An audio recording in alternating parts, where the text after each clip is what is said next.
Welcome back. All right, so some news of the day for all you fine people on the internet before we're going to get going to the game not too far out from here. So Dylan Larkin, it's been announced by the Detroit Red Wings will miss the rest of the season. It's a 10-week recovery from the surgery he had. He had core muscle surgery. So with a 10-week recovery and the Red Wings being mathematically eliminated from playoff contention, he's done for the year.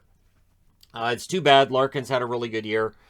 He really took that next step as captain. It'll be interesting to see next year with Detroit whether or not the Red Wings make that next step again, end up getting above 500, stay in the hunt for the playoffs, and just how dangerous they could be. Looking forward to Edvinsson next year.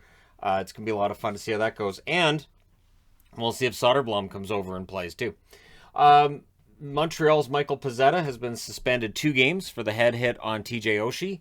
So he will not be in the lineup for the next couple of games for Montreal. Bottom 6 forward. Yeah, 1-2 games seems to be pretty standard with most suspensions right now. Obviously, the Malkin one seems to be an outlier at 4 games. But yeah, so 2 games for Pezzetta.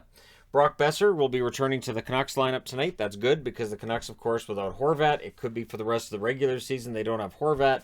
Although he's listed as day-to-day, it doesn't feel like it's really day-to-day. But again, this time of year, there's a lot of smoke and mirrors. There's a lot of ninja dust. There's a lot of running off. It's basically you're not going to get a straight answer from teams on how long guys are going to be out or what exactly is wrong with them. Basically, at this point, they start telling you maybe he just doesn't feel. He's sad. He's sad. He's out of the lineup because he's sad tonight. There you go. Interesting find today, and people got a kick out of this. But I'm going to explain why. So Matthew Barzal, towards the end of last night's game, grabs onto Marner's jersey from the bench. He got fined by the NHL today. They had to do this. They had to do this because players on the bench cannot be interacting with players on the ice. This absolutely has to remain true. And it doesn't matter if they're joking around. It doesn't matter if it's no big deal. It really, you can't. Because if they let that go and there's no kind of fine whatsoever, that means players can say, oh, cool, so I can just mess with somebody while he's on the ice. Great. So, again, slippery slope. You don't want to go down that road. So, Barzal gets a fine that he can absolutely pay, obviously. And that way it's not encouraging other players to do the same thing or something similar. Which I think absolutely could happen. Players could say, hey, that thing Barzal, that was funny. We could do that too. And you could have players where they go, hey, I'm buddies with that guy in the other team. I could do that. But eventually you're going to have 2 guys that aren't buddies. Before you know it, some guys, leaning into the bench and throwing punches. And then, yeah. So the NHL looking at this and saying, this is a fun little incident, no big deal. And so we're going to find this one before the next one isn't a no big deal situation.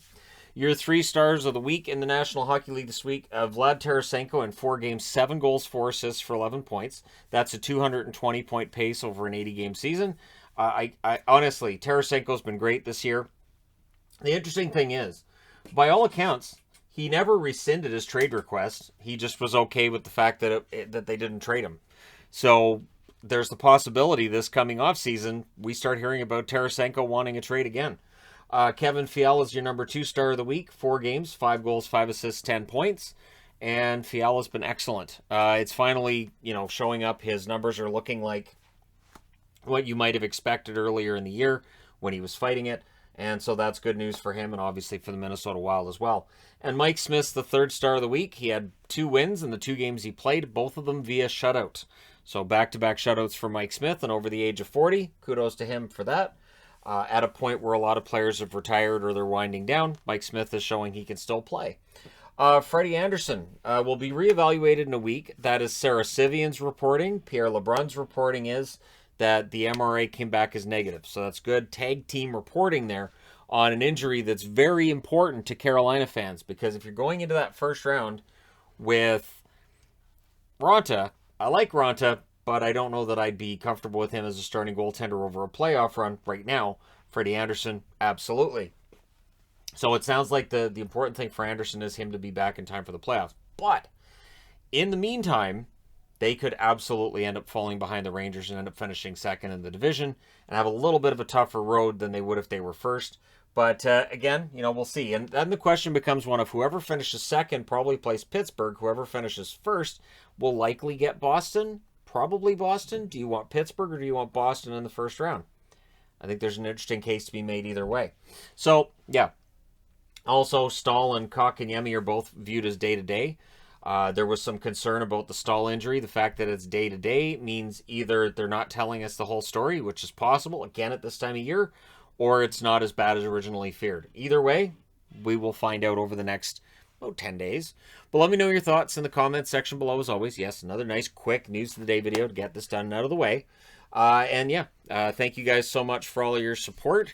I did see the tags. The reason I did the jersey video a bit ago is that I saw the tags on Twitter, and I knew because it's jersey related, because I do have an extensive jersey collection, I do weigh in on this. I know my opinion's not always one that lines up with other collectors, but collectors vary, and they vary in their opinions. So just throwing that out there, and hey, thank you guys so much for all your support along the way. Hit like and subscribe if you're browsing your way through. You just happened upon this video. Thanks again for the support and for all that. Looking forward to the game tonight between Dallas and Vancouver. I'm going to be happy no matter who wins. It's one of those rare games. That's why I like to go to the Dallas-Vancouver game, because I'm happy no matter who wins. And so it's odd being at a game where no matter who scored the goal, I'm kind of happy. I honestly, if it goes to overtime, it's one of those cases where I'd be happy if it went to overtime too, but we'll see. Thanks again for all your support. I will talk to you soon. Tonight I will do the review when I get home. Obviously, it'll be a brief review compared to the normal, because I'm not going to be watching the games and taking all the notes, but I will make sure that I do up the board and get that done and get that posted for all you fine people as soon as I get home. It'll take a while though, so if you're on the East Coast, you can probably watch it in the morning. Thanks again though. I'll talk to you soon.